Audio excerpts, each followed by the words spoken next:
Travel along, Catholic pilgrims, for 1 year as we read through St. Faustina's diary. Join me, Amy Thomas, each day for a short reading out of the diary which brought us a deeper understanding of Christ's divine mercy. Hello, Catholic pilgrims. Welcome to day 148 of our readings from St. Faustina's diary. So today, Christ asked Sister Faustina a very pointed question. She is experiencing all kinds of torments and just a very huge aversion to anything holy and godlike. And she's trying to run away. And God asks her a question which is kind of reminiscent of what Christ asked the apostles in John chapter 6. So that is what we're going to be talking about today. Our readings are from Notebook 2, Numbers 669 through 674. July 16th. I am learning how to be good from Jesus, from Him who is goodness itself, so that I may be called a daughter of the Heavenly Father. This morning, when someone hurt my feelings, I tried in that suffering to unite my will to the will of God, and I praised God by my silence. In the afternoon, I went for a 5-minute adoration when suddenly I saw the crucifix I have on my breast come alive. Jesus said to me, "My daughter, suffering will be a sign to you that I am with you." My soul was greatly moved by these words. O Jesus, my master and my director, it is only with you that I can converse. With no one else is it so easy to talk as with you, O God. In my spiritual life, I will always hold on to the priest's hand. About my soul's life and its needs, I will speak only with my confessor. August 4th, 1936. Inner torment for more than 2 hours. Agony. Suddenly, God's presence pervades me, and I feel as though I am coming under the power of the just God. His justice pervades me to the marrow. Outwardly, I lose strength and consciousness.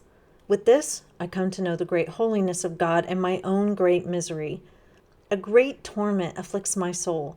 The soul perceives its deeds to not be without blemish.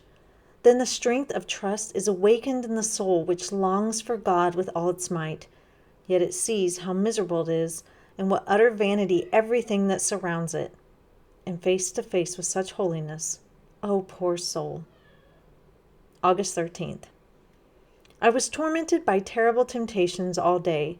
Blasphemies thrust themselves upon my lips, and I felt an aversion for everything that is holy and godlike. Yet I struggled throughout the day. In the evening, my mind became oppressed. What's the use of telling this to the confessor? He will ridicule it.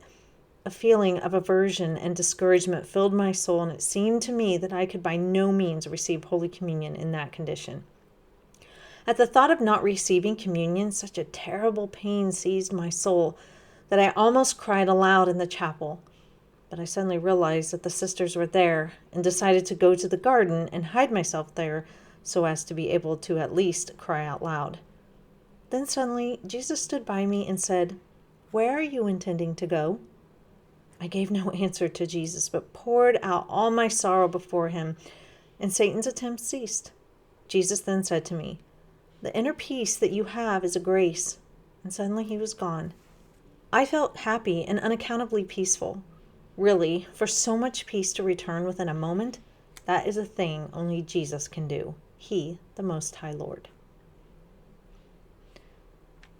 So once again, Sister Faustina is being tormented by Satan, as we know many saints are when they are doing such good works. And there's always that desire of Satan to stop these works and to thwart them in whatever way that he can. And so he has come today and he is tormenting her soul, for several hours. She has horrible temptations. She even feels like uttering blasphemies on her lips. She has an aversion to anything holy and godlike. And she's just really, really struggling, and she's feeling oppressed.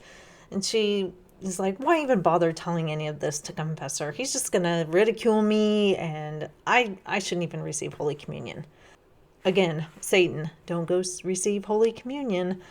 Always that temptation that he sticks in our mind that, oh, you shouldn't receive it. Oh, you're just not worthy. Oh, you can't go in this condition. Of course, he doesn't want us to receive Christ in the Holy Eucharist. But Christ shows up and he asks Sister Faustina, where are you intending to go? Because she's like, I got to get out of here. I got to get into the garden so I can like release the suffering, cry out loud. And she's like, I don't really have an answer. And so she just starts pouring out her soul to him.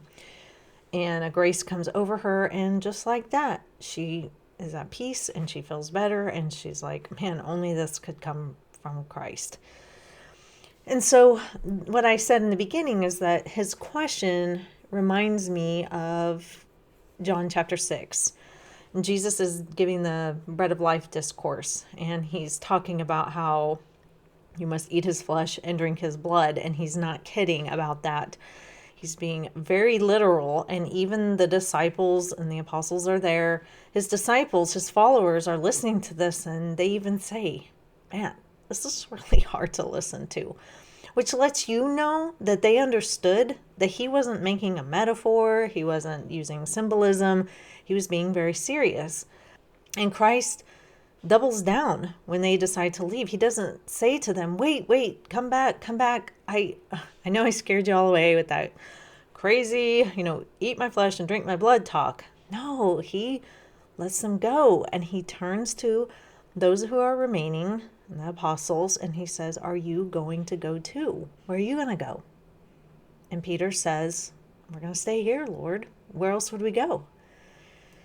And all of us get asked this question at least once in our life to our soul. Christ will ask this question to our soul. Where are you intending to go? I know for me, he was asking it that night when I was on the football field, and I didn't hear it then. I know he did, but I wasn't listening to it because really, where was I intending to go? What was I going to go run and do? Do everything on my own. That was my idea. Do it without God. But I was still left with this gigantic set of baggage with zero help, really, because I wasn't intending to tell my parents. I really wasn't intending to tell anybody. So I was just going to handle this huge, horrible trauma all on my own because I was mad at God. And so even though I walked away from him, I still had an enormous sack of baggage to carry around and be burdened by. And so Sister Faustina, she's got these temptations and she's just, whatever, I'm running away. I'm going away. And he's like, where are you intending to go? You need to go to Holy Communion. You need to go receive me. Don't run away from me. Come back to me. And that's always the answer. And like I said, we're all going to be asked this by Christ at least once in our lives. Where are you intending to go? You're going to follow the world's way. What are you going to find there? What do you think you're going to find? You think you're going to find happiness, pleasure, relief? Some pot of gold at the end of a rainbow? Where are you going to go? Without me, this is Christ talking, without me, nothing is going to make sense. And we have to remember that, yes, okay, even with Christ, even when we run to Christ, problems may not dissipate and we may still have struggles. But gosh, they are so much easier to shoulder and handle with Christ. And he doesn't want us running away from the Eucharist. Our souls will die. Our souls will die. And then we are just sunk. And to try to fight our way back to confession is very hard for people. Because once your soul is sunk, it lacks the desire to want to move towards, confession. The inertia of your soul becomes just down into more and more darkness. It takes a whole lot to push it the other way. It can't be done by the grace of God, but we got to respond to it. And so, I would just encourage you, if you were like at a point where you're just like, maybe I need to find something else. Maybe I need to try something else because maybe this Catholic faith thing just isn't working and I'm just not feeling it. And, or I feel like maybe I just rather do without religion or maybe some other kind of religion, something that's, just a little different. Maybe I need to try something else because I'm just stuck in a rut. Christ is saying to you, where are you going to go? Where are you intending to go? What do you think you're going to find? Because apart from God, we're just not going to find anything good. And Sister Faustina realizes that in half a minute, because as soon as she turns back to Christ and starts pouring out her sorrow, she is relieved of it through a peace. And she's like, only this could come from God. And so I just want to encourage us all, anytime we feel that desire to turn away from Christ, just remember, He's always standing right there saying, where are you going to go? Come back here. Come back. Come back. Come back. Don't run away from me. I know things are hard right now, but it's better to do it with me than without. So that is all for today, Catholic Pilgrims. I will see you back here for day 149. And until then, live the faith boldly and travel well.